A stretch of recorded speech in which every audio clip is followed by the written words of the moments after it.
Instant destruction in Gaza City this morning after an evacuation warning.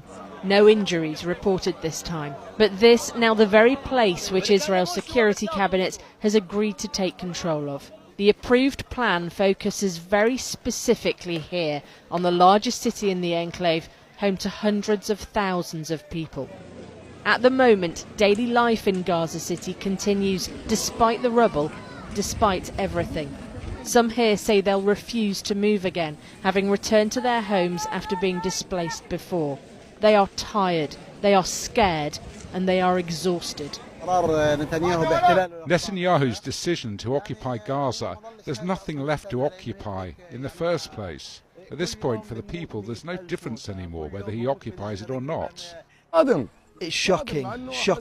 Life had just started to move on. We'd begun to settle a bit in our places. We'd been living in tents for 5 months.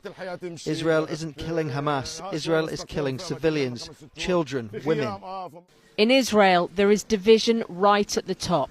Before approving the takeover of Gaza City, the meeting of the Security Cabinet is said to have lasted all night and was heated. The military not on the same page as Netanyahu. Eyal Zamir, the Israeli Armed Forces Chief of Staff, has warned against the occupation of Gaza City, saying there would be catastrophic humanitarian consequences.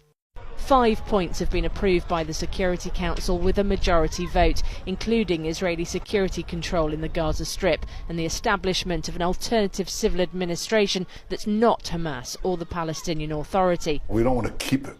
We want to have a security perimeter.